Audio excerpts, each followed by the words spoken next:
Pessoal, boa noite para todos. Eu gostaria de dar sequência com vocês ao terceiro módulo da disciplina, que trata de circuitos magnéticos e campos girantes em máquinas elétricas rotativas CA, de corrente alternada. Nós começamos, né, teve uma primeira aula desse assunto na segunda-feira passada, e nessa aula, eu vou abrir ela aqui.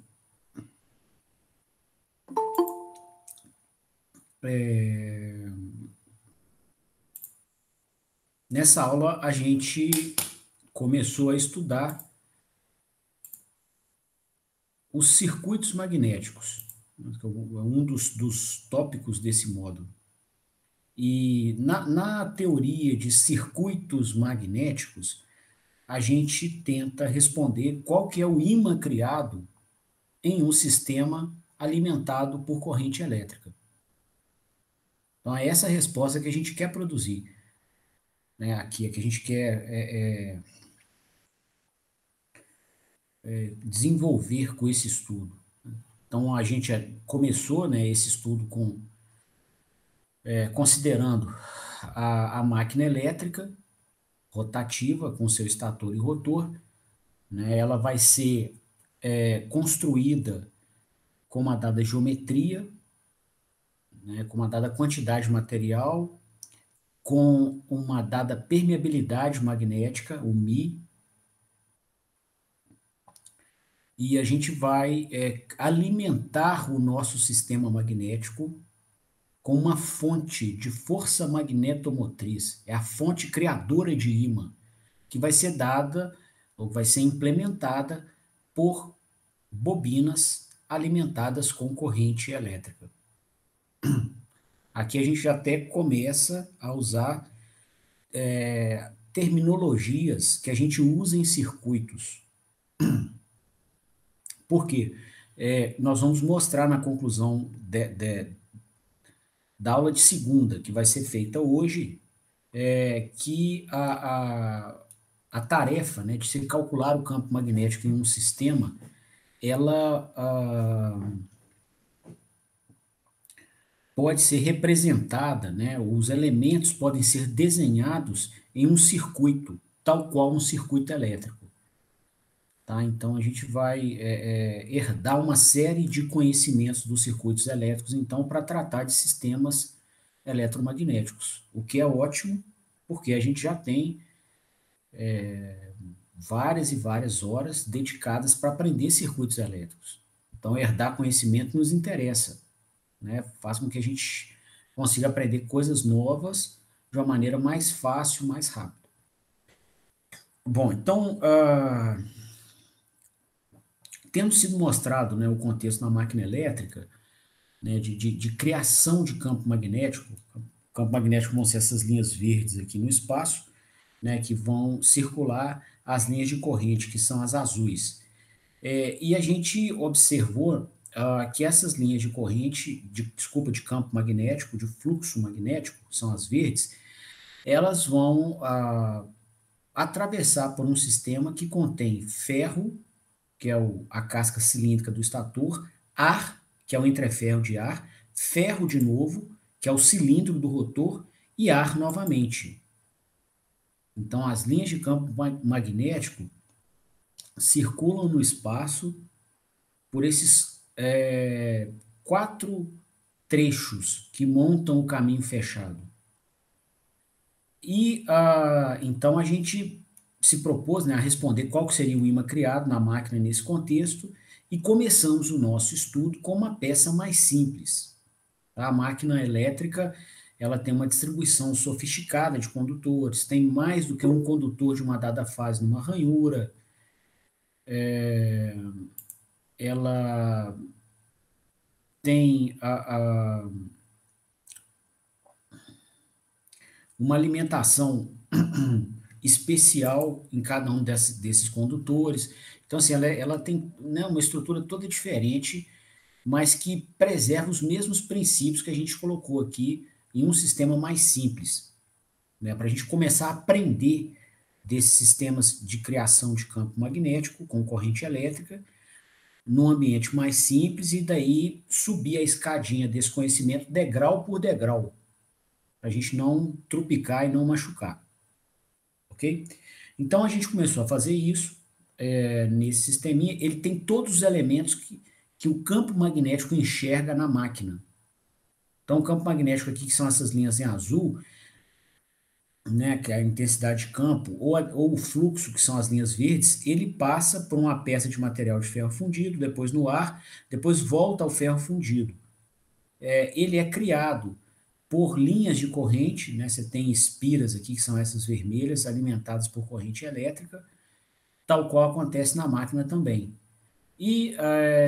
Ou seja, aqui a gente tem os mesmos elementos que, pelo menos o campo magnético enxerga na máquina elétrica, tá? E aí a gente começou a estudar, né, a modelar o fluxo magnético em função da corrente. Esse começou a ser o nosso modelo. E aí, para relacionar um ímã com corrente elétrica, nós vamos pedir ajuda aonde? Né, da nossa caixinha de ferramentas aí da engenharia, das várias ferramentas que a gente aprendeu. Aonde que vai estar a ferramenta que nos ajuda a relacionar um ímã com corrente elétrica? Na segunda lei de Maxwell. Então, a gente tomou da segunda lei de Maxwell, né, que expressa a relação entre campos magnéticos e correntes, e dela a gente começou a fazer o desenvolvimento para obter o fluxo, o ímã total criado no espaço. Tá? Bom, para fazer esse desenvolvimento, né, nós explicitamos passo a passo, né, pegamos aqui a integral do caminho fechado daquela peça que envolvia o ferro e o ar e abrimos aquela integral em duas integrais de caminho aberto, uma processada pelas linhas de campo no ferro, a outra processada pelas linhas de campo que estão no ar.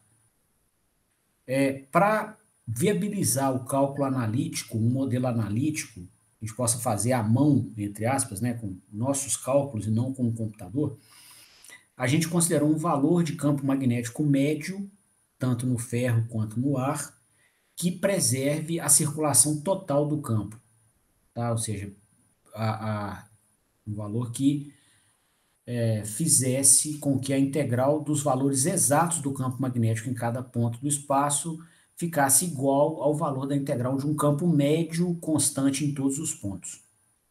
Essa suposição é uma simplificação, né? Em modelagem a gente faz isso recorrentes vezes, né? E essa estratégia ela só tem que ser usada com cuidado, né? Você não pode ter uma simplificação tão forte que você deixe de explicar fenômenos relevantes dentro do modelo que você está fazendo, tá? Então, essa que foi a estratégia que a gente tomou aqui. Bom, em cima disso, pessoal, a gente, né, considerando o valor de campo constante, e no nosso caso, assim, essa suposição não era fraca, tá? Porque a gente não está com uma peça de ferro fundido cujos pontos estejam muito, muito distantes da bobina que cria o campo magnético. Então, os valores de intensidade de campo ali são mais ou menos iguais, tá? E o entreferro de ar também é pequenininho, nessas máquinas de produção de força mecânica por campo magnético. Então, assumir que ali dentro o valor de campo está mais ou menos igual também não é um argumento fraco, um argumento de modelagem inválido. A gente, então, fez, né, esse processamento com esse argumento, né?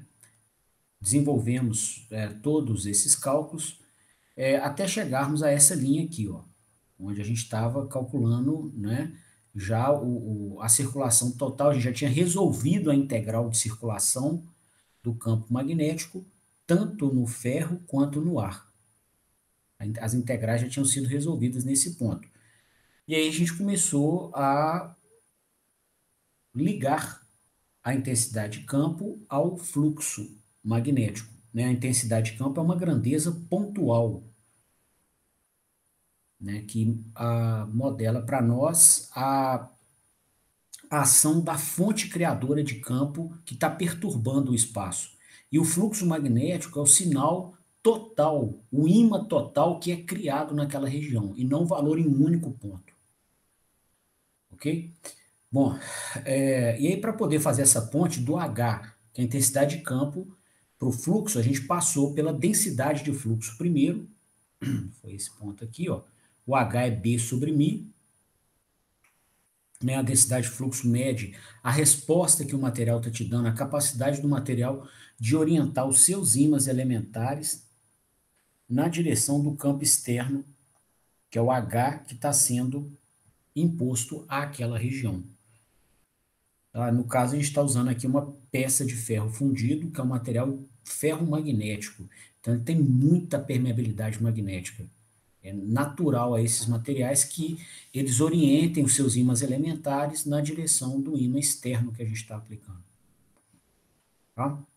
Bom, então a gente consegue, né, pela integral que define o fluxo, relacionar a densidade de fluxo com o fluxo. Foi o que a gente fez aqui. Né, a gente pegou um corte de seção transversal da peça por onde as linhas de campo atravessam e fizemos uma integração nessa região do espaço, né, pegando um pedacinho de fluxo que tem em cada quadradinho desse e somando com o pouquinho de fluxo que a gente vai ter em todos os quadradinhos, né, todas as pequenas superfícies, até chegar no fluxo magnético total que está atravessando a peça. E aí nós estabelecemos essa relação, né, e colocamos, né, ou substituímos na expressão da segunda lei de Maxwell o B como a sua função do fluxo, que são essas duas expressões. E a gente, então, começou aqui a relacionar o fluxo com a corrente elétrica, que era o que a gente queria desde o início. Porém, nessa expressão, pessoal, apareceu aqui uma particularidade, né, que nós vamos ter que tratar agora, que é a presença de dois fluxos aqui, o fluxo na peça de ferro e o fluxo na peça de ar, pedacinho de ar do material. Né? Bom, qual que é a relação entre eles? Seria bom porque aí a gente conseguiria, né, isolar o fluxo de um lado da igualdade e passar todas as outras parcelas para o outro lado e ter uma relação do fluxo com a corrente.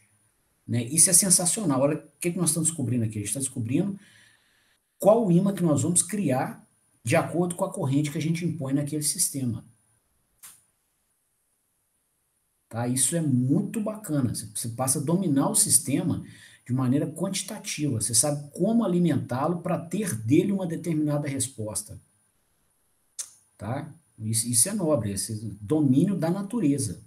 Tá? Daquele equipamentozinho da natureza que está na sua mão. Bom, então, para relacionar o fluxo no ferro com o fluxo no ar, eu queria fazer um estudo com vocês e estabelecer as condições de fronteira desses dois materiais. Então, eu vou pegar o finalzinho da peça de ferro fundido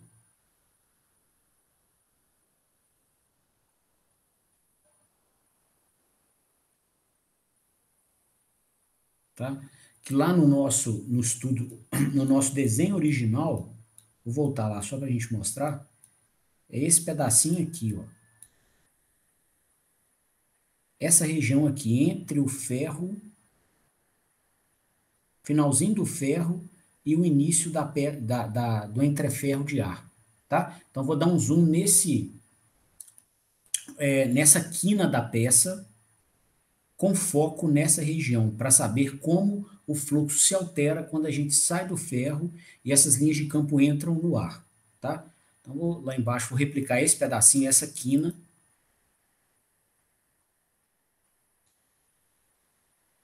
Tá aqui.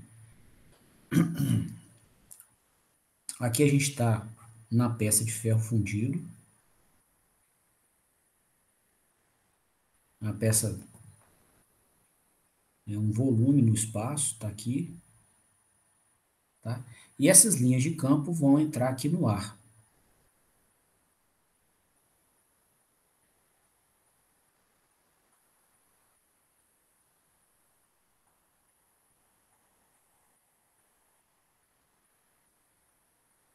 Acho que é o melhor, mais bem representado aqui, ó. Aqui por dentro está o fluxo no ferro, total de linhas de campo no ferro. E aqui está o total de linhas de campo no ar. Tá? Bom, qual que é a relação entre esses fluxos, entre esses ímãs? Então, essa pergunta,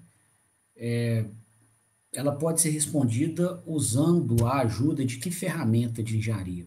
Né, das que a gente vem aprendendo no curso, né?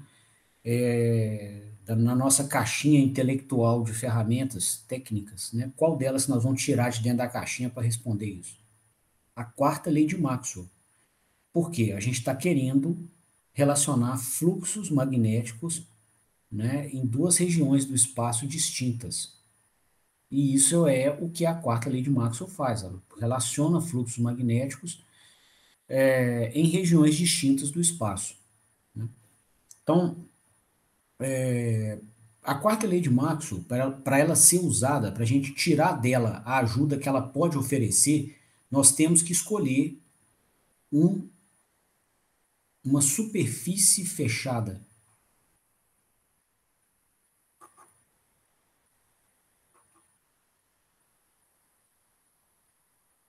E aí nessa superfície, a gente pode estabelecer uma relação entre as linhas de campo, entre o fluxo magnético total que fura essa superfície fechada, porque o total do fluxo produzido por essas linhas sempre dá zero.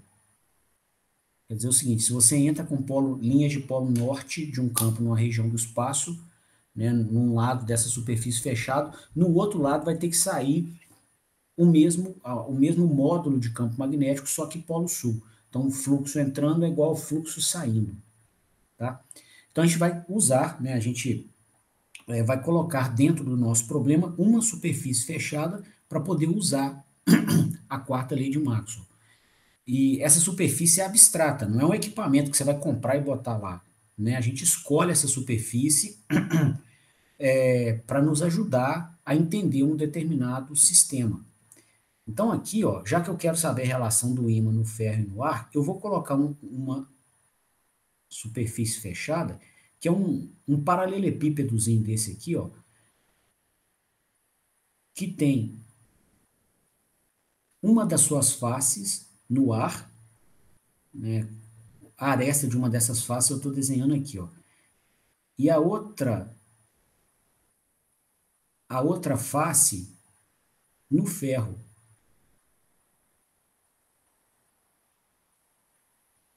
tá? Então coloquei a superfície fechada, né? Eu a escolhi de uma forma tal que uma das suas faces é furada pelas linhas de campo do ferro,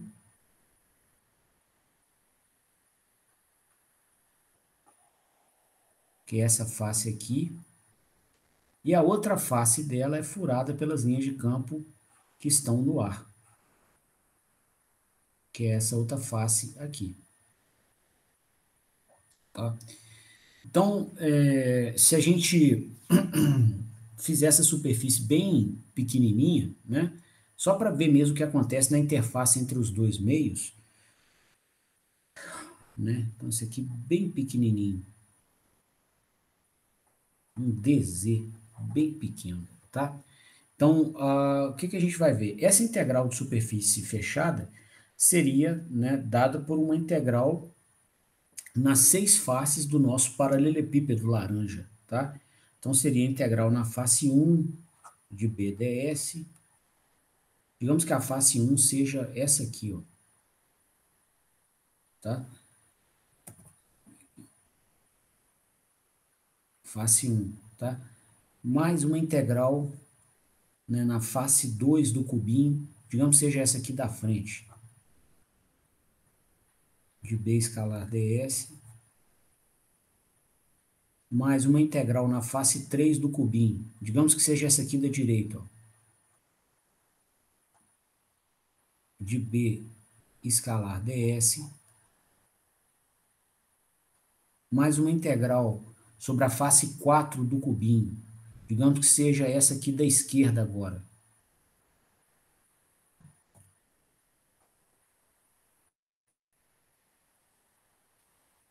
Opa, essa aqui era a quarta. Face 4.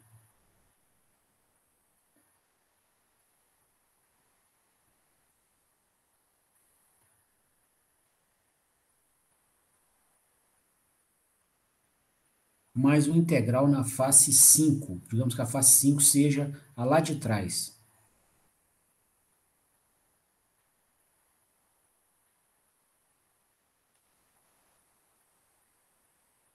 Mais uma integral na face 6. Digamos que 6 é essa de baixo, por onde passa o fluxo do ar.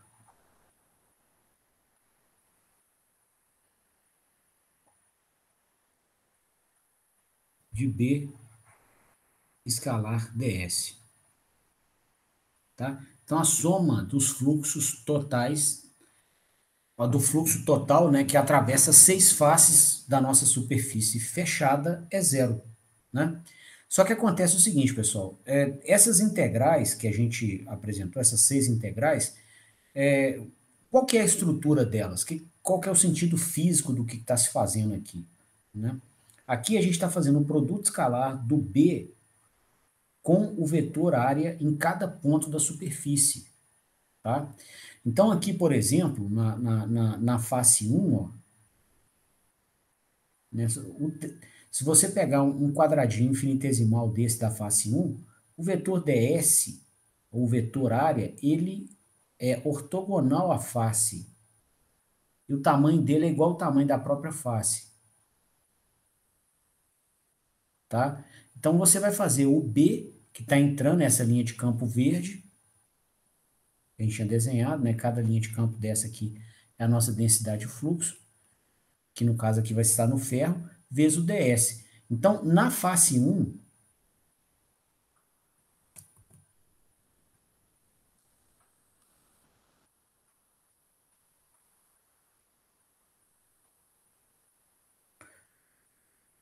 o ângulo entre o B e o ds é 180 graus. Tá? Por definição, o ds em superfícies fechadas sempre aponta para fora da superfície. Né? E no caso do nosso estudo, ali no topo do paralelepípedo, que a gente chamou de face 1, o campo, as linhas verdes estão para baixo e o ds está para cima. Então, eles estão a 180 graus. Tá? Então, você vai ter o seguinte, que essa integral, né, na face 1 de B escalar ds, vai ser a integral, né, o produto escalar é dado pelo módulo do primeiro vetor, que é o B no ferro, módulo do segundo, vezes o cosseno do ângulo entre eles, que é o cosseno de 180 graus, que vai dar menos 1. Né? Então, você vai poder dizer então que o fluxo pela face 1, que é o fluxo que está no ferro, vai ser essa integral aqui na face 1 de BDS, ele vai ser igual a menos, né, o cosseno de 180 é menos 1, já vou tirar esse menos 1 para fora da integral, e essa intensidade de campo média é a mesma em todos os pontos. Tá? Então, foi até uma premissa nossa de modelagem. Para conseguir um cálculo analítico com resultado que contém um pequeno erro, mas ainda assim nos dê informação física relevante, né, um modelo que agregue, né, nós vamos, nós vamos considerar um campo médio igual em todos os pontos da peça. Tá? Então, nós fizemos todos os passos do modelo com essa consideração, né, vamos mantê-la aqui por coerência, e sendo o B, né, a densidade de fluxo igual em todos os pontos do espaço que a gente está considerando, você pode tirá-la da integral.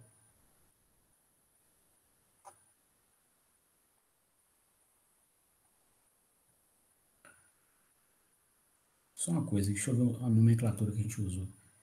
Estava usando até B médio no ferro, sem colocar o módulo, né? Vou até usar da mesma nomenclatura aqui, ó, para manter a coerência do modelo.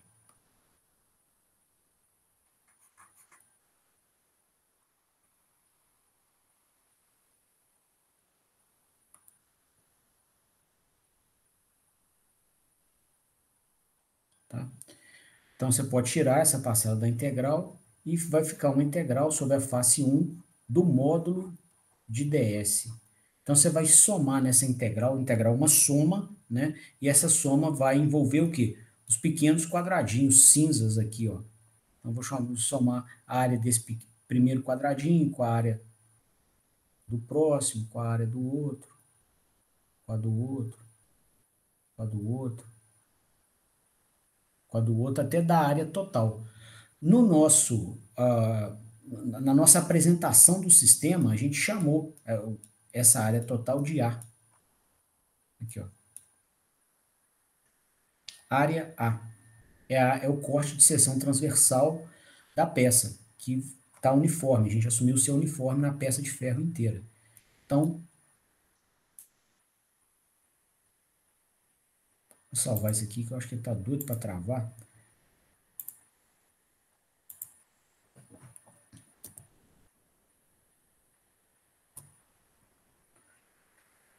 Né? A soma das pequenas áreas naquela superfície vai dar a área A.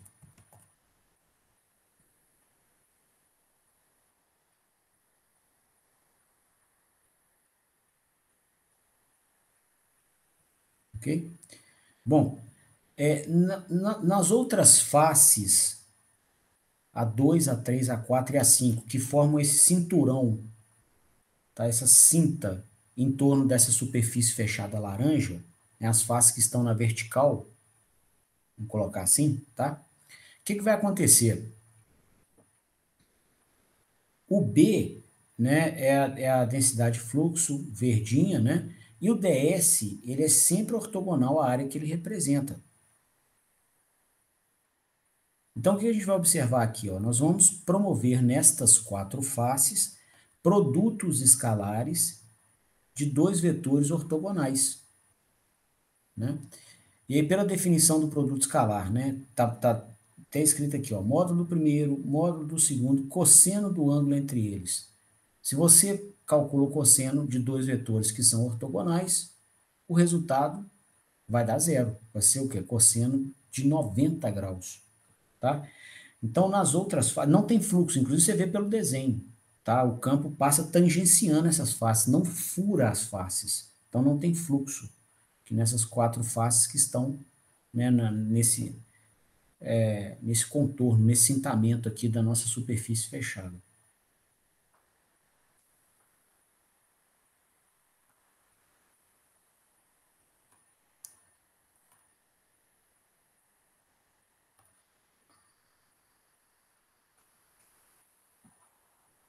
O ângulo entre B e DS é 90 graus.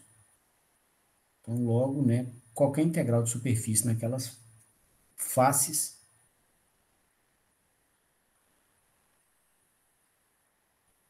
vai dar zero. Sobrou a face 6, né? Fizemos aqui a 1, da 2 a 5, e a face 6. A face 6 é que está no ar, né, na base da nossa superfície fechada aqui, ó. Tá? É lá de baixo. E aí nela o que acontece, pessoal? A gente tem as linhas de campo, né, do ar, e o vetor ds, para a gente calcular o fluxo, ele vai estar orientado para baixo também.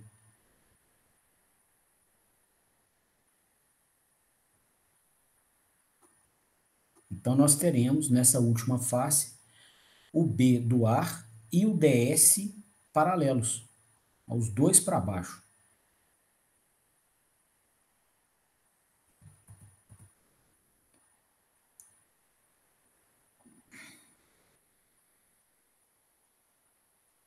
Tá? Os dois sempre, qualquer pontinho que a gente escolha dessa face. Então, nessa face, o ângulo entre B e DS é 0 graus, tá? O que significa o seguinte, que a integral nessa sexta face de B escalar ds, né, vai ser o quê? O módulo do primeiro vetor, que é a densidade de fluxo no ar. Módulo do segundo, é o módulo do vetor área, vezes o cosseno do ângulo entre elas. Cosseno de 0 é 1. Tá? Então, esse vai ser o fluxo, e esse fluxo, tá? Ele pode ser processado da seguinte maneira, né? A gente assumiu aqui que a gente processaria os cálculos com valores de campo que fossem aproximadamente, que fossem constantes, né? E preservassem as integrais de circulação. Então, a densidade de fluxo no ar, em todos os pontos, é a mesma, é o valor médio que a gente assumiu ali. Tá? Vezes a integral, né, naquela face 6 do módulo de ds. Tá? No ar, a área pela qual o campo magnético flui vai ser a mesma área que ele flui no ferro. Tá? Então, aqui a gente monta esses sistemas geralmente com o tamanho do caminho de ar muito curtinho. Tá? Vou voltar no desenho original aqui, ó. Então, esse entreferro de ar, que é o G, ele é montado bem curtinho, tá? Nós vamos mostrar daqui a pouco. O ar é o elemento que mais resiste à criação de campo magnético. Então, você deixa um caminho de ar bem curtinho para as linhas de campo. É ao contrário, por exemplo, a turma de telecom tem que mandar o campo, né, eletromagnético em longas distâncias pelo ar. No nosso caso, não. A gente não tem essa obrigatoriedade. E a gente precisa de um campo muito forte, um fluxo magnético muito intenso. No caso deles, eles não precisam de um fluxo tão intenso. Né? Então, a gente vai ter esse caminho de ar bem curtinho, e aí, nessa proposta, as linhas de campo vão se espalhar pouco. Tá? Não tem por que elas criarem caminhos longos aqui pelo lado. Ó. Vão basicamente passar reto. Tá? Tem um nome horroroso no eletromagnetismo, chama espraiamento de linhas de campo. É assim mesmo, eu não estou falando espalhamento com, né, problemas fonoaudiólogos para falar o L. É assim mesmo, espraiamento, tá? Que esses espalhamento das linhas de campo, ok? Então esse efeito aqui é pouco pronunciado, tá? As linhas de campo, elas não vão ter a tendência a fazer isso aqui, não. Vamos passar direto, tá? Então você vai ter o seguinte, a área pela qual flui as linhas de campo aqui dentro é basicamente a mesma área que essas linhas de campo fluem aqui no ferro, que a gente chamou de A. Então nós vamos voltar nesse ponto ali do cálculo,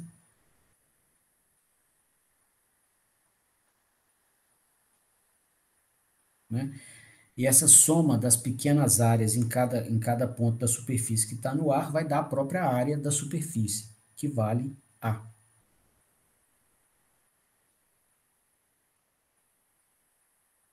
Tá?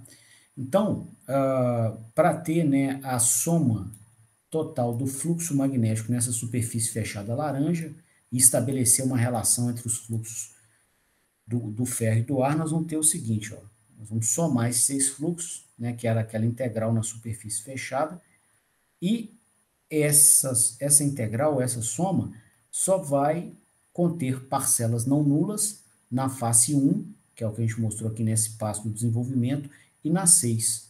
Tá? Na face 1, o fluxo vale menos B vezes A, menos B do ferro vezes A.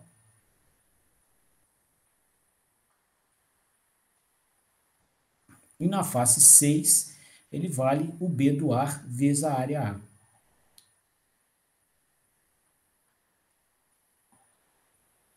Tá? Então, algumas conclusões aqui, ó. A primeira delas, né? O fluxo médio vezes a área vai dar o fluxo magnético no ferro.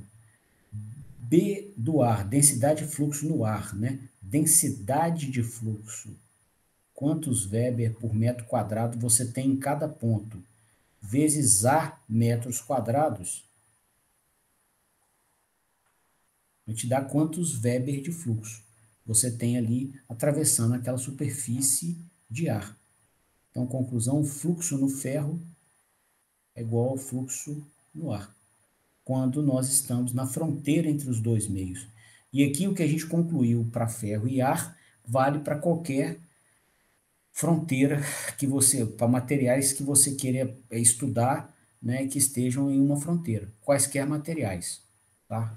Água com ar, ferro com água, ferro com óleo, tá? Sempre na fronteira, ali você vai ter essa relação preservada.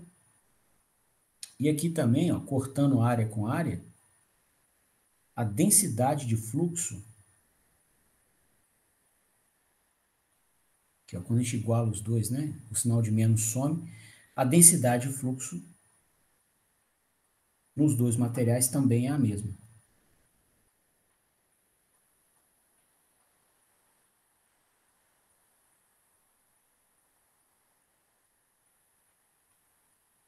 Ok?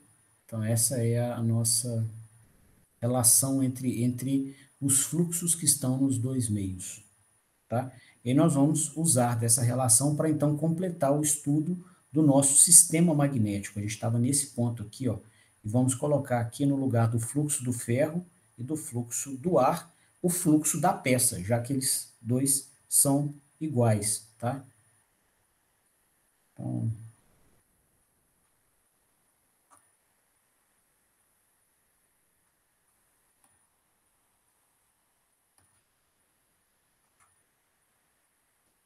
o fluxo do ferro, que é a mesma coisa que o fluxo magnético do ar, nós vamos chamar de fluxo do sistema, tá? E aí nós vamos ter o seguinte, fazendo essa substituição lá em cima, o fluxo sobre a permeabilidade do ferro vezes a área, mais o mesmo fluxo, estou esquecendo alguma coisa, vezes o comprimento longitudinal da peça de ferro, mais o fluxo vezes o comprimento da peça de ar sobre a permeabilidade do ar vezes a área, vai ter que ser igual ao número de espiras vezes a corrente que as alimenta. Deixa eu ver se eu estou esquecendo alguma coisa nessa expressão. Não, está certinho. Então, agora a gente pode concluir o que a gente gostaria de aprender com essa modelagem, que é o valor do ímã, né? O fluxo total em Weber, que a gente vai criar em um dado sistema quando a gente alimenta, né, quando a gente coloca uma fonte de força magnetomotriz, ou seja, corrente elétrica. Tá? Então, aqui, ó, vou botar o fluxo em evidência do primeiro lado da igualdade, e a gente vai ter isso aqui, ó.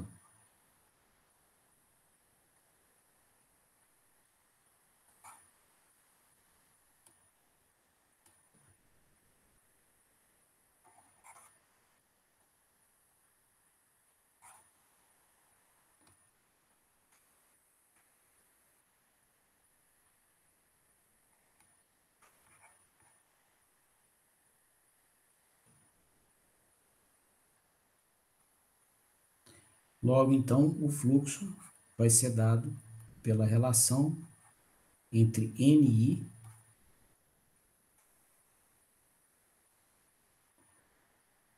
dividido por essa parcela em parênteses.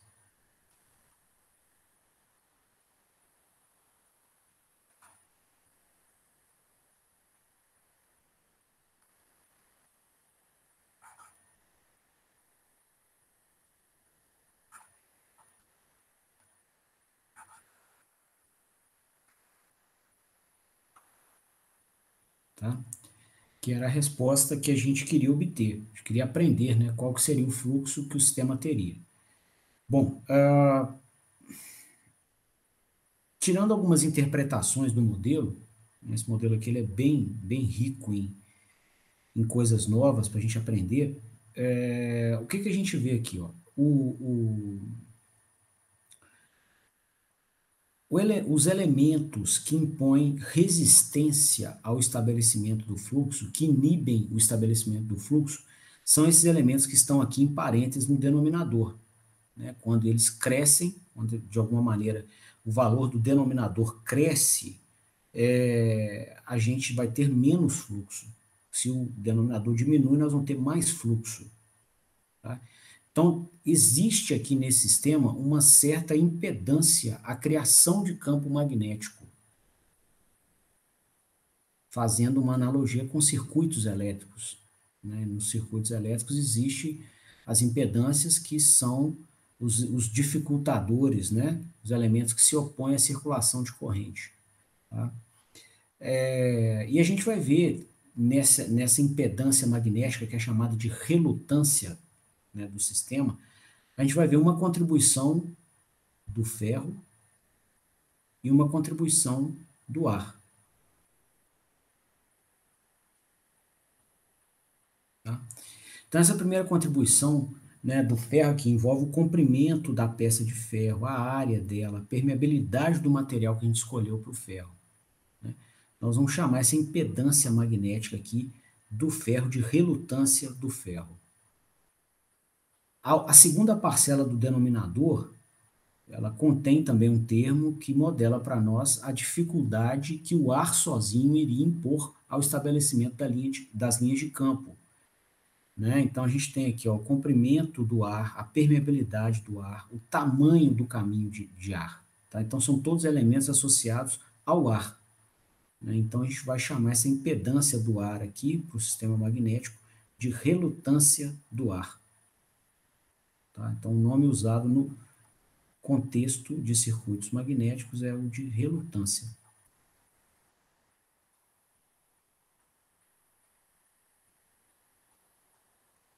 Tá? E aí, a soma das duas te dá a relutância total do sistema.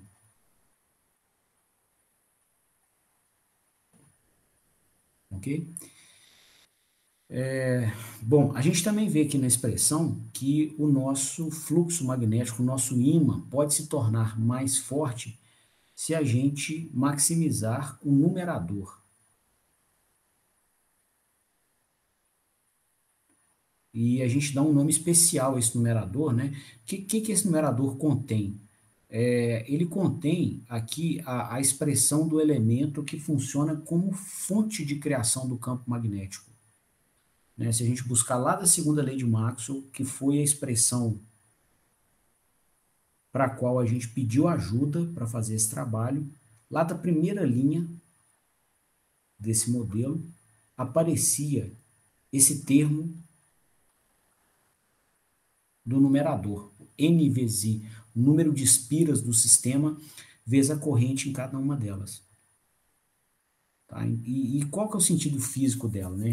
Quando a gente avaliou aqui a segunda lei de Maxwell no módulo passado da disciplina, né? A gente falou que quando há corrente, a gente cria campo magnético no espaço. Né? E a gente aumenta a circulação e, consequentemente, a intensidade desse campo, aumentando o número de linhas de corrente. Então, nós temos um sistema, né, ou a gente pode interpretar esse NI como sendo a fonte criadora de campo, né, fazendo um paralelo com os circuitos elétricos. Né? No circuito elétrico, a gente fala da força eletromotriz, aqui a gente fala da força magnetomotriz, para criar magnetismo. Tá? Então, a gente vai chamar esse numerador de força magnetomotriz. E o denominador vai ser a nossa relutância total. Ok? E aí, se a gente fizer, né, esses paralelos dos elementos do nosso sistema magnético com o circuito elétrico, ou com o circuito, tá, a gente pode redesenhá-lo, tá, substituindo algumas pecinhas ali dentro pelos seus elementos de circuito equivalentes. Tá? Então, é como se a gente tivesse isso aqui, ó.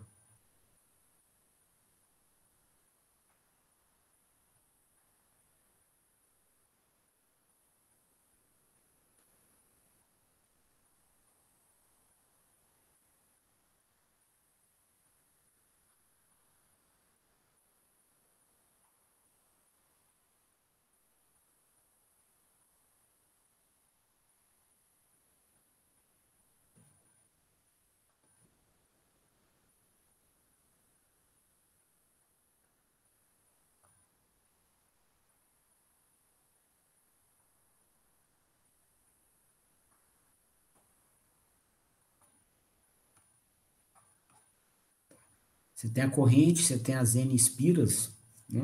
Você tem o ferro e o ar. Então, é como se o nosso sistema fosse dado por isso aqui, ó. Se tivesse uma fonte de força magnetomotriz, aqui a gente tem a relutância, parte da relutância do ferro, uma relutância no ferro, primeira parte. Aqui a gente tem a relutância no ar,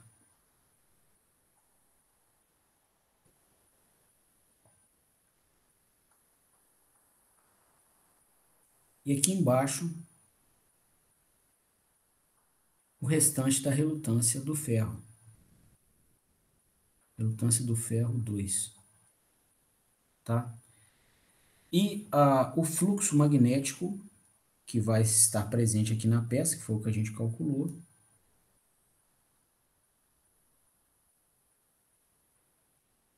circula na peça e no nosso circuitinho, como se fosse a corrente num circuito elétrico. Tá? Então, esse modelo mostrou para a gente, pelo menos nessa peça mais simples, que a gente pode fazer um desenho que incorpore todos os elementos eletromagnéticos de um sisteminha desse dentro de um circuito. Pode desenhar um circuito que incorpore os elementos físicos presentes no sistema eletromagnético. E daí dá-se o nome a esse módulo, a esse campo de estudos chamado de circuitos magnéticos. Ok? Bom, agora, a gente fez esse estudo aqui para essa peça que foi apresentada com essas especificidades, né? Um intraferro de ar, uma fonte de força magnetomotriz, não tem um ramo paralelo, igual num transformador, por exemplo. Será que para outros cenários valeria outros sistemas eletromagnéticos, outros eletroímãs, poderiam ser representados por um circuitinho equivalente? Então vamos dar uma olhada. Ver se a conexão está beleza. Se você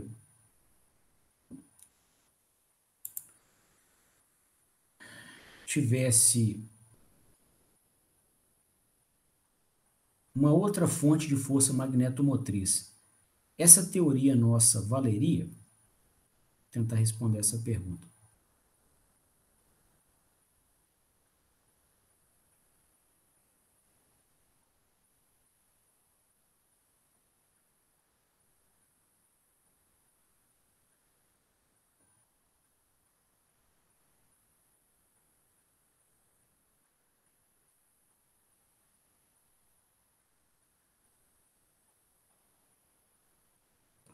Então, além de colocar essa fonte,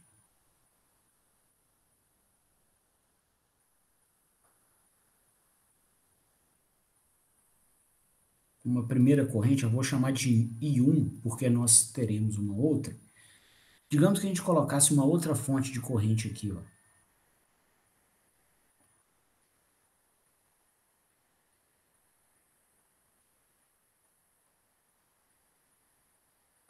Com outro número de espiras, percorrida por uma outra corrente.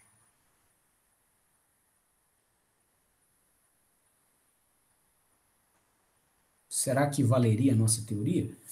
Vale do mesmo jeito, né? A gente vai observar somente que, né, em todos esses passos que a gente deduziu, a gente começa lá em cima do primeiro de todos. Ao invés da nossa circulação do campo magnético ser dado por N vezes I, ele seria dado, nesse caso aqui,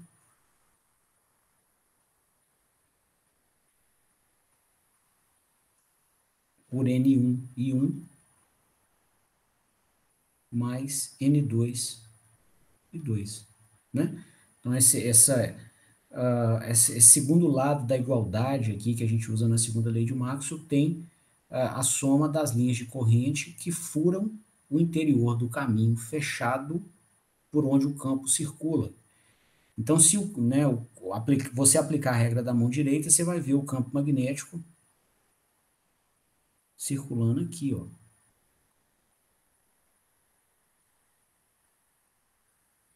Então, o caminho fechado que contém as linhas de campo magnético vai ser esse caminho aqui, ó.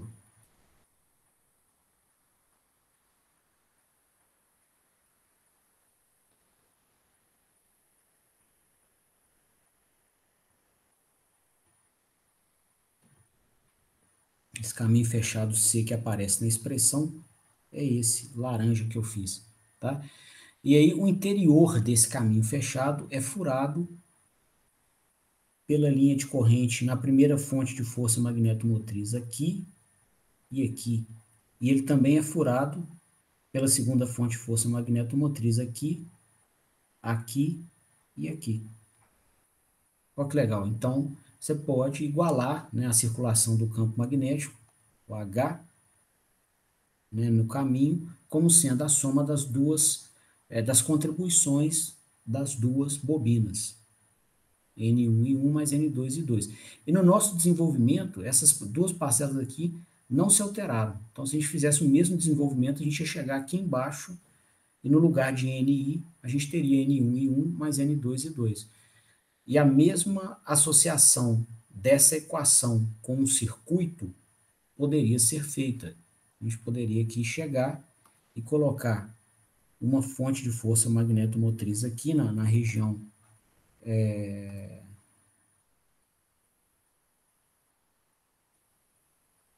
da primeira bobina,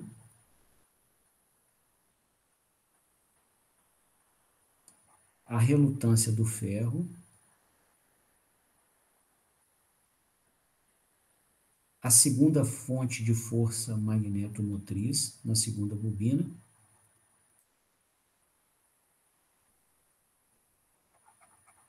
a relutância do ar e a relutância do ferro de todo esse caminho aqui, concentrada em um elemento de circuitos. Segunda componente aqui, né, da relutância do ferro, tá? E aí a gente poderia calcular o fluxo, o ímã total criado aqui dentro,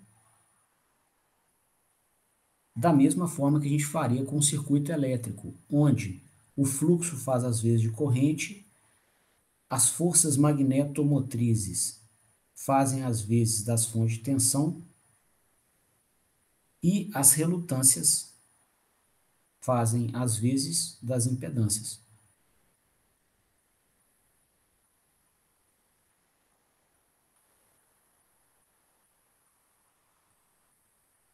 Igualzinho. Tá? Então, se a gente distribuir as fontes de força magnetomotriz, também podemos fazer uma analogia do nosso sistema magnético, do nosso eletroímã, a um circuitinho. Tá? Também dá para aplicar essa ferramenta. Tá? Se você seccionasse o caminho de ar em mais de um pedaço, também dava? Também daria. Se você pegasse aqui, ó, nosso eletroímã,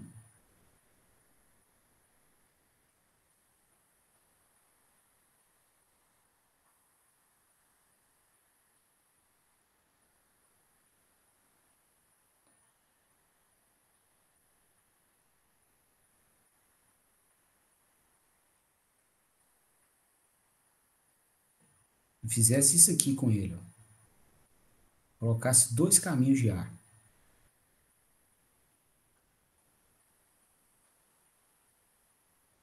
tá? Alimentasse o sistema com uma fonte de força magnetomotriz,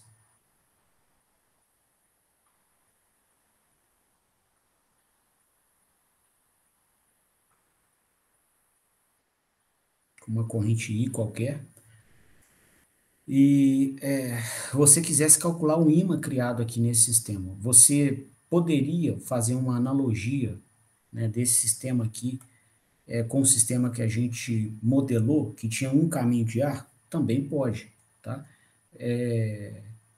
No nosso modelo, né, quando a gente fosse modelar o sisteminha daqui de baixo, a gente também faria, né, uma integral de caminho fechado, todo o processo se iniciaria aplicando a segunda lei de Maxwell, né, calculando uma integral de circulação da intensidade de campo, aonde ela se encontra, nos caminhos fechados que elas se encontram, e igualando isso às linhas de corrente que furam o interior desse caminho, tá?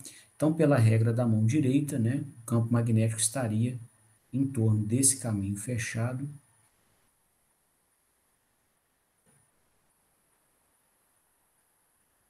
aqui, ó.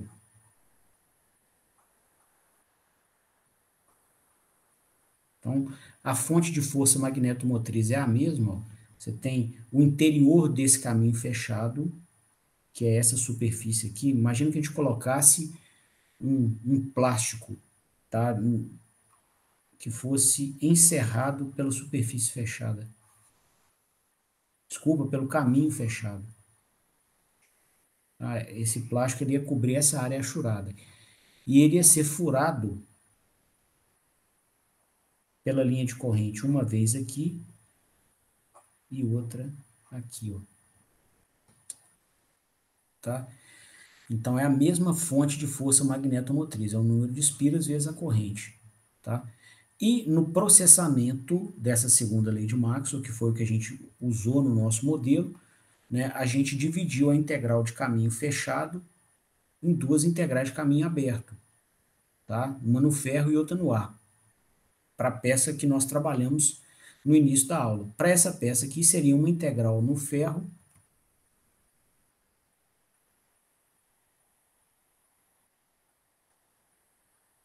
né, a primeira parte do ferro, que é essa peça aqui, outra no ar, aqui, outra no ferro,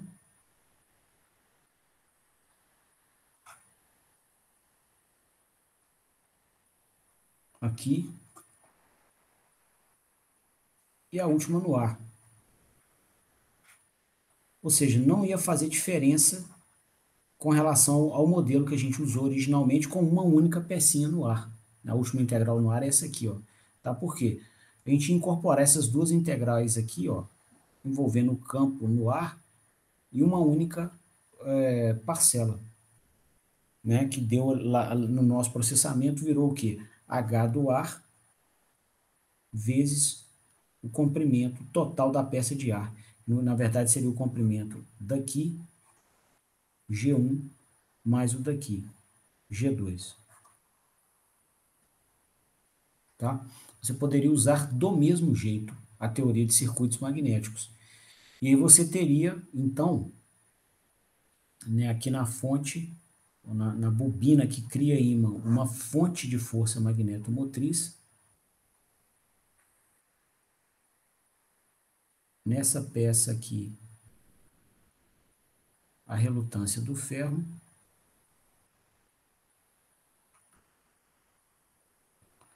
Nessa próxima, a relutância do ar. Nesse outro pedacinho aqui, a relutância do ferro.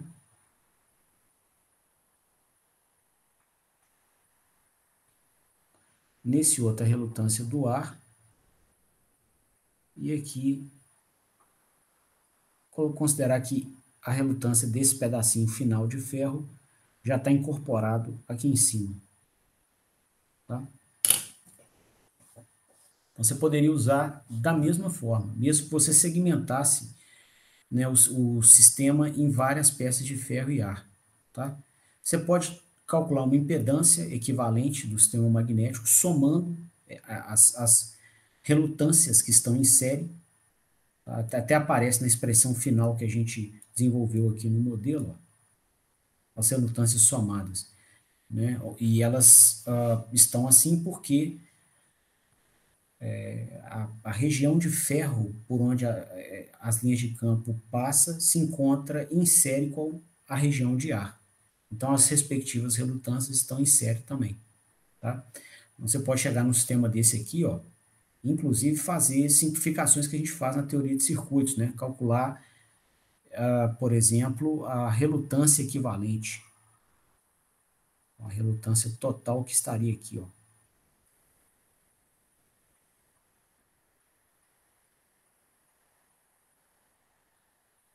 Tá? Que para esse sisteminha aqui do lado, essa relutância total seria dada pela relutância do ferro, então vou colocar a segunda parcela aqui, mais a relutância do ar, essa aqui, mais a segunda parcela de relutância do ferro, que é essa aqui, mais a última parcela de relutância do ar, que é aquela ali.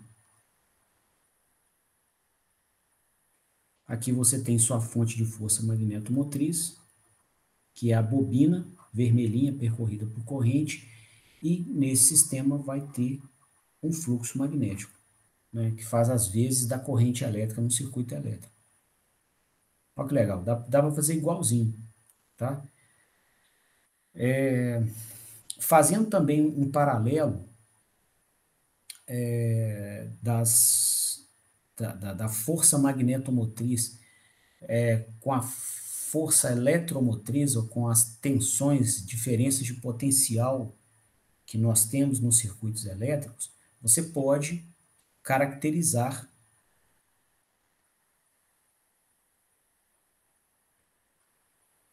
tá, a força magnetomotriz entre cada um dos dois pontos. Tá? Você pode medir aqui, ó, a força magnetomotriz nesse primeiro elemento. Né?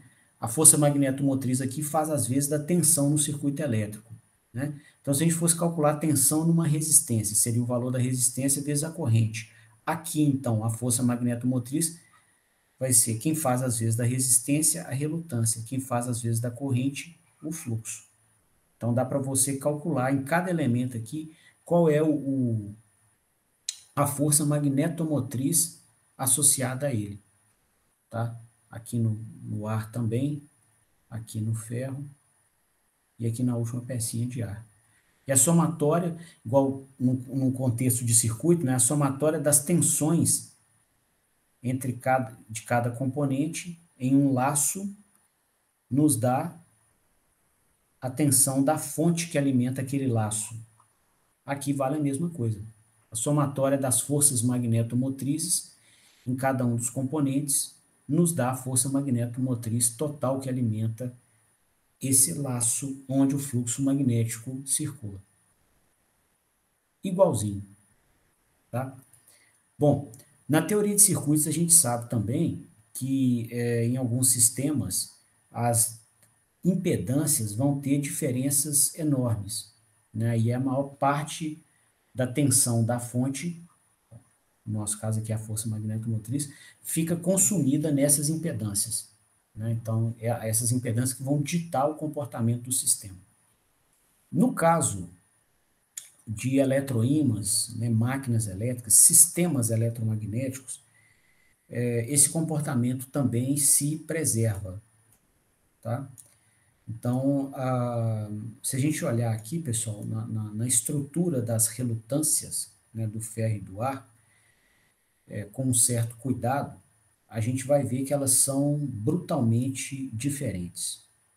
Então, vou voltar a esse ponto aqui do estudo, para a gente analisar isso, e nós veremos o seguinte, ó.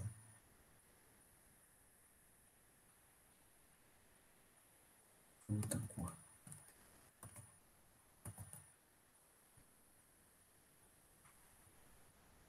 a relutância do ferro é dada pelo comprimento da peça de ferro sobre a permeabilidade vezes a área de seção transversal da peça.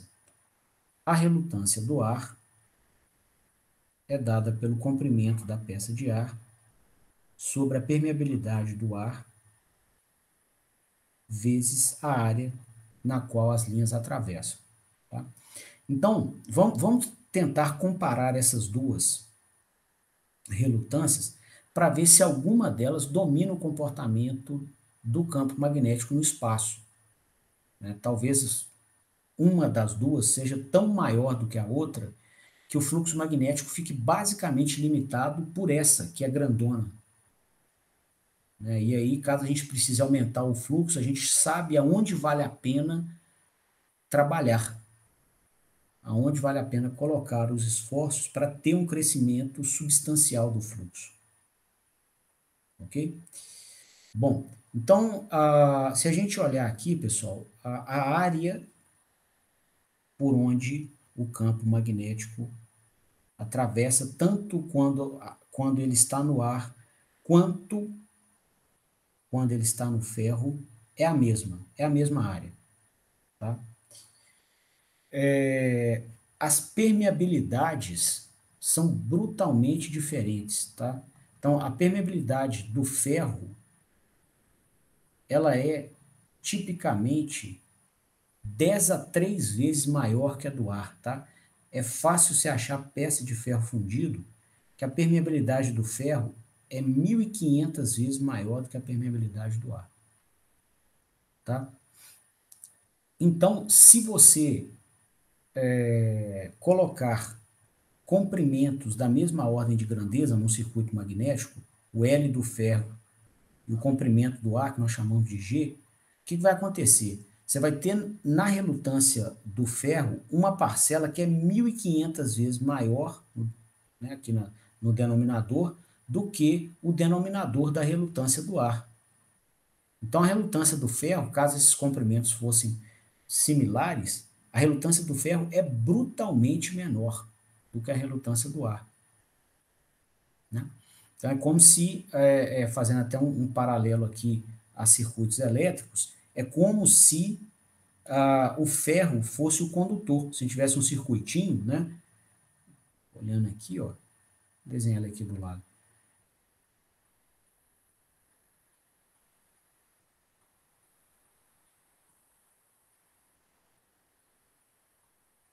É como se o ferro fosse o condutor, o cabinho condutor, e a impedância do sistema está toda no ar. Tá? Inclusive, em vários circuitos, a gente até omite, né, o desenho e omite nos nossos cálculos o valor da impedância do cobre, do fio de cobre que alimenta, tá? Dado que a impedância dele é muito menor do que a impedância da carga conectada à fonte. Então, no nosso cenário aqui, nós temos basicamente, né, a impedância dominada, a impedância magnética, ou a relutância, dominada pelo ar. Tá? Vou escrever isso aqui, ó. A relutância do ar é muito, muito maior que a do ferro. Tá? Então, é o ar que impõe a grande restrição que nós temos para a imposição do campo magnético. Tá? Bom, alguns desdobramentos dessa consideração. Né? Você pode falar assim, mas aqui, né, no seu modelo, né, ou na sua análise, você, aqui no final, assumiu comprimentos aproximadamente iguais para os dois, né? Sempre vai ser assim? Não, nem sempre vai ser assim. Mas no caso da máquina elétrica rotativa, a ordem de grandeza dos dois é de 10 vezes, mais ou menos. Tá? As linhas de campo vão passar pelo entreferro de ar e vão passar pelo ferro, tá? E você vai ter uma diferença em ordem de grandeza, tipicamente, de 10 vezes, tá? O comprimento do caminho das linhas de campo no ferro vai ser da ordem, tá? De 10 a 1. 10 a 1, máquinas grandes, 10 a 2 vezes o comprimento delas no ar, tá? Ainda assim, mesmo que a gente esteja uma máquina grandona, tá? Que o comprimento dos caminhos que as linhas de campo passam no ferro seja 10 a 2 vezes o comprimento do ar, ainda assim, ó, a permeabilidade do ferro que está no denominador é 10 a 3 vezes maior do que a do ar. Então, ainda assim, a relutância do ar fica 10 vezes maior que a do ferro. Em máquinas pequenas é comum a relutância do ar ficar 100 vezes maior do que a do ferro. Tá? Então, em todo contexto, é o ar que domina a impedância magnética, ou a relutância. Tá? Então, ele é o maior dificultador que nós temos para criar ímãs, criar campos magnéticos. Essa constatação que o modelo está nos ensinando leva a uma necessidade de engenharia mecânica de ponta na montagem da máquina, tá? Ou seja, já que é o ar que dificulta a criação do campo magnético e nós precisamos de muito campo magnético para criar torque, nós vamos ter que fazer o quê? Colocar o caminho que as linhas passam no ar pequeno. Esse é o grau de liberdade que a gente tem. Se você reduzir muita área, tá? Você perde muito material ferromagnético. Tá? Se você reduzir, você perde material ferromagnético, aumenta a relutância. Piorou. Se você coloca área demais, você até cai a relutância.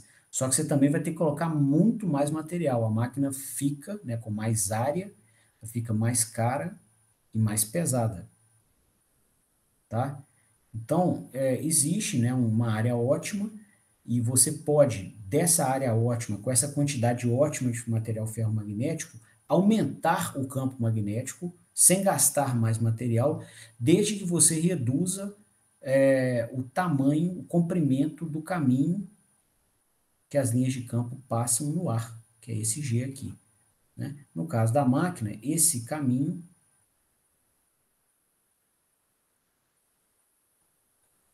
é exatamente o caminho existente entre o estator e o rotor. Vou botar o rotor e o estator aqui, um cortezinho, tá? Para a gente não carregar o desenho e poder usar o tempo da aula com outras conclusões interessantes. Mas o que vai acontecer no caso da máquina elétrica? Ó, você vai ter condutores aqui nas ranhuras,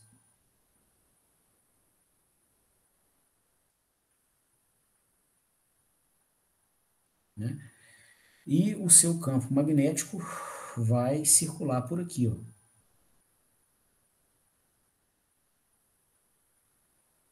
Nós vamos ver como que ele vai se distribuir com vários condutores, né? Daqui a pouquinho, até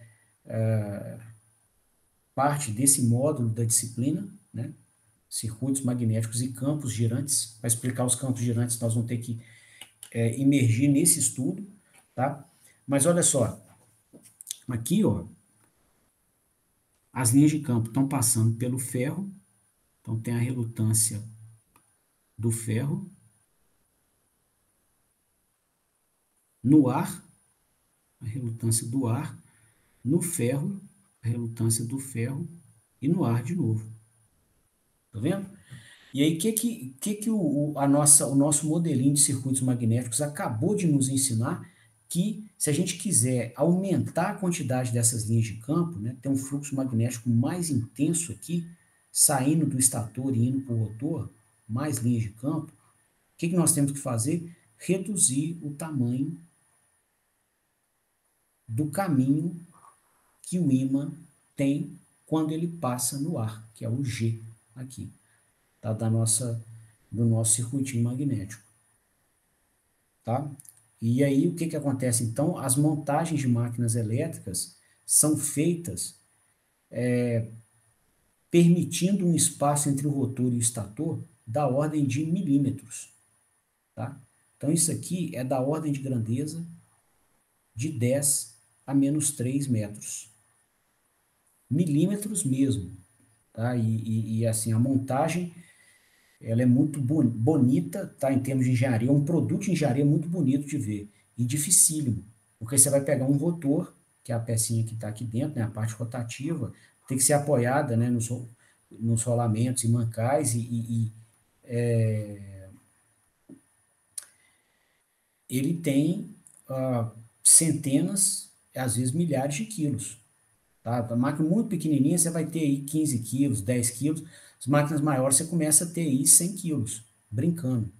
Tá? Aí você vai ter que montar uma peça de 100 quilos com dois pontos de apoio, né? São os dois rolamentos nas duas pontas de eixo, com um espaço do estator de 10 a -3 metros. Tá? Então, essa montagem, ela não é fácil. Não é tranquila de fazer, não. Tá? Quando a máquina, inclusive, é feita a imã permanente, tá? Você tem até que tomar cuidado. Eu já até vi um acidente disso no laboratório de pesquisa, tá? Por conta desse entreferro de ar pequenininho. O pessoal foi montar uma máquina a imã permanente no rotor de um motor.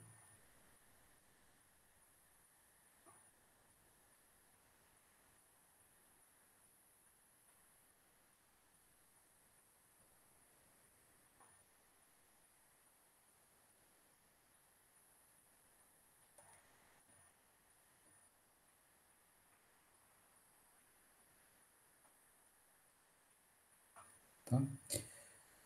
E aí tinha um entreferro de ar pequenininho, como ele tem que ser. As peças já estavam usinadas, né? Estator e rotor, bem pequenininho mesmo.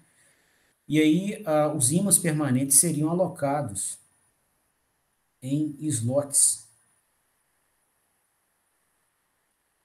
aqui em torno da máquina, tá?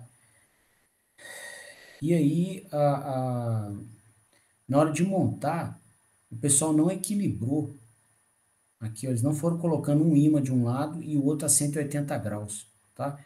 Eles colocaram dois aqui, ó. Você tem norte de um lado, sul do outro, né? Norte de um lado, sul do outro. Na hora que instalou dois, como né, esse ímã criou linhas de campo e mantou o estator. E aí o que que acontece com dois ímãs na região? O estator virou um ímã também. Criou um polo sul aqui, ó. As peças colaram, tá? E trouxe o rotor junto. O rotor veio para cá, colou de um lado do estator e não saía. Até o último momento que eu vi, né, o pessoal batalhando para tirar, nem macaco hidráulico conseguiu tirar e descolar as peças, tá? Aqui é só uma curiosidade, né, só para a gente agregar alguns exemplos e enriquecer o uso do nosso modelo, tá? Isso aqui foi muito fomentado, né? Logicamente, a estratégia de montagem aqui precisava ser melhorada, faz parte da pesquisa, tá? Quando o pessoal montou, isso não tem nenhum demérito na qualidade de quem fez isso como pesquisador, mas houve um errinho de estratégia que acontece em toda pesquisa que você vê pelo mundo, tá? E muito fomentado pelo entreferro de ar pequenininho. Ele viabilizou a criação de um ímã fortíssimo no estator, e aí o rotor, pum, colou, ele não estava apoiado ainda nos mancais, tá? E aí deu problema, tá? Então, né, esse modelo aqui também está ensinando para a gente, né, que o ar é o elemento que dificulta a criação de campo magnético, ok? Bom, um outro ponto aqui, pessoal, a gente então, né, fez o modelo, aprendemos qual ímã que a gente criaria com uma dada corrente elétrica, fizemos um circuito elétrico, um circuito magnético com elementos que fazem às vezes de elementos elétricos. Vimos até então que tudo que a gente tinha aprendido em circuitos elétricos pode ser aplicado aqui aos circuitos magnéticos, desde que a gente troque os atores. Então, quem fazia o papel de fonte de tensão lá, aqui vai fazer o papel de força magnetomotriz. Quem fazia o papel de resistência lá, a impedância, aqui vai ser a relutância. E quem fazia o papel de corrente elétrica no circuito elétrico, aqui vai ser interpretado pelo fluxo magnético. Tá? Então, fazendo essas trocas de papéis, você pode usar da mesma teoria. Tá?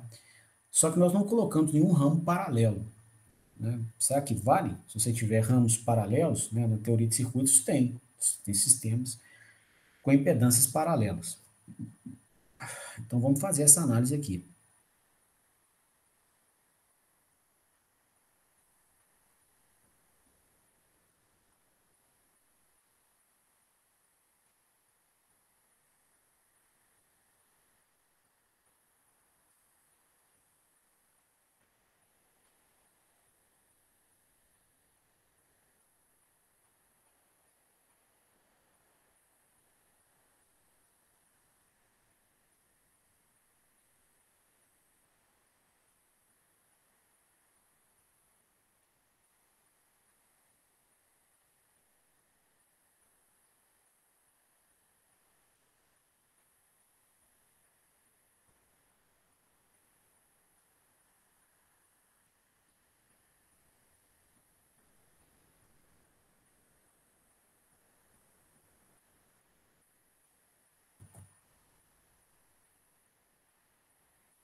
Então criei um segundo ramo paralelo aqui na nossa peça, foi originalmente considerada para o estudo.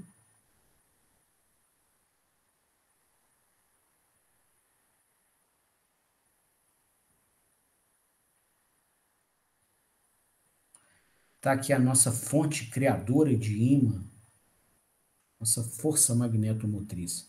Tá? Bom, na teoria de circuitos, né, a gente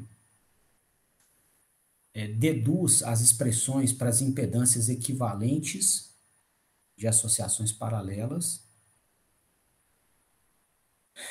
usando das leis de Kirchhoff, né? Então você chega lá, digamos que você tem um circuito elétrico com essa configuração, desenhar algo próximo ao nosso sisteminha eletromagnético,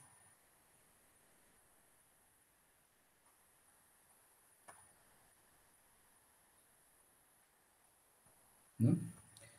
E quando a gente vai fazer, né, a impedância equivalente vista entre esses dois pontos, né, o que a gente usa aqui? A gente usa da segunda lei de Kirchhoff nesse nó, né, e a gente fala dela o seguinte, que a corrente que entra no nó é igual à somatória das correntes que saem do nó. E aí a gente prossegue com todas as deduções para ver qual que é a impedância que, colocada entre esses dois pontos, demanda, né, desse ponto a mesma corrente que toda a impedância do sistema demandaria. Tá? Então, a coisa nasce daí. Tá? No caso do nosso circuitinho magnético, quem está fazendo, às vezes, de corrente é o fluxo magnético. Então, você vai ter um fluxo magnético aqui nessa peça.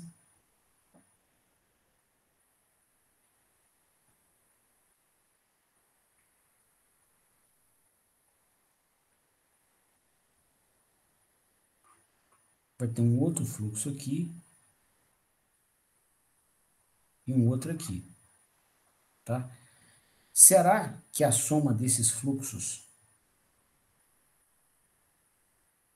que saem daquele nó magnético é igual ao fluxo que entra?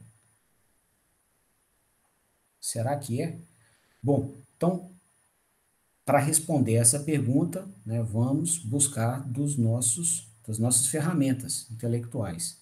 E delas, né, a gente precisa de uma que nos ajude a avaliar a relação entre fluxos em diferentes regiões do espaço. qual ferramenta que ajuda em problemas com essa natureza? A quarta lei de Maxwell, né? A quarta lei de Maxwell avalia qual é o fluxo total em uma superfície fechada, ou seja, uma superfície que tem diferentes regiões, e a soma total desse fluxo nessas diferentes regiões tem que dar zero. Bom, então, para usar da ajuda dessa lei, a gente tem que escolher uma superfície fechada no espaço que tenha aqui as regiões furadas pelos fluxos que nos interessam. Tá? Então, eu escolhi essa superfície fechada aqui, ó, né? E como a gente falou no início da semana, as linhas de campo estão basicamente todas dentro da peça. Então, nós observaremos fluxo magnético entrando nesse lado da superfície, que é o fluxo 1,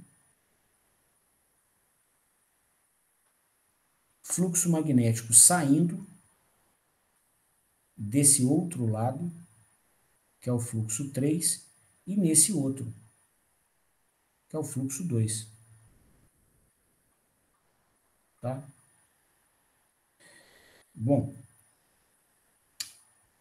aplicando, né, a quarta lei de Maxwell nesse contexto, ó, fluxo entrando a gente computa como fluxo negativo.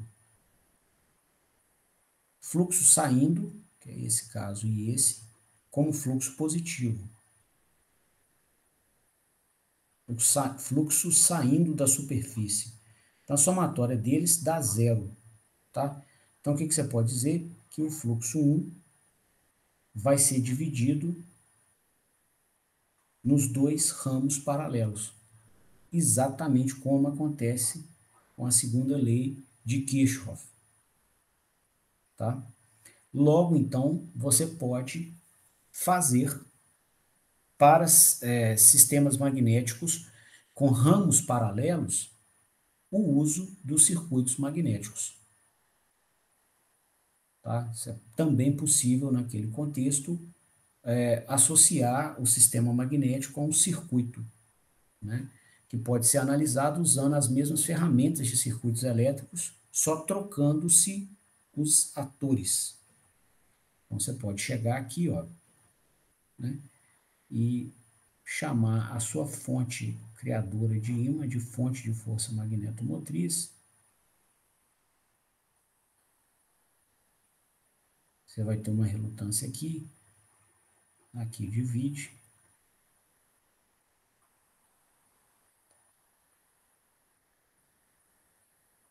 Aqui você tem uma outra relutância do ferro. Aqui você tem uma outra do ar. E aqui você tem a do ferro também. Tá? E aí você pode calcular os fluxos nesses ramos todos, como se o sistema fosse representado por um circuito equivalente. Tá?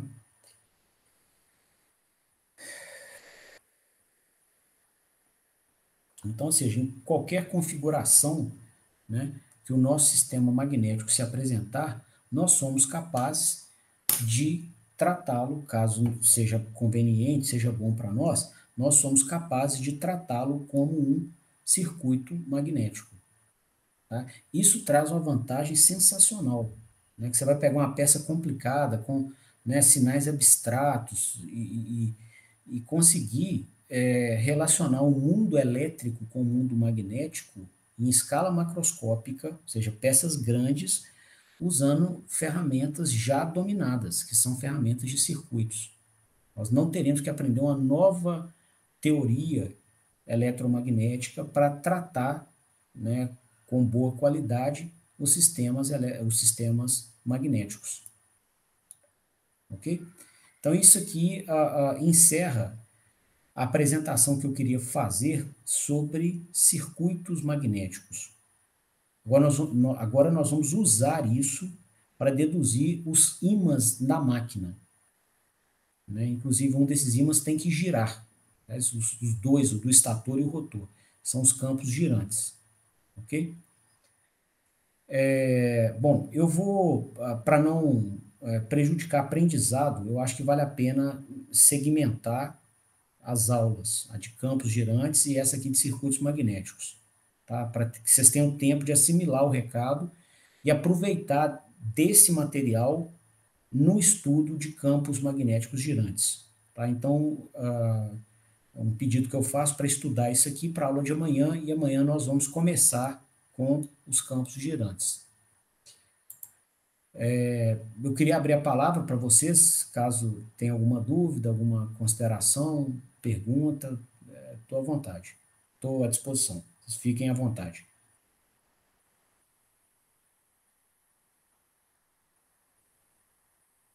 Então, beleza. Então, eu vou encerrando aqui, agradeço a vocês a presença e desejo uma boa noite.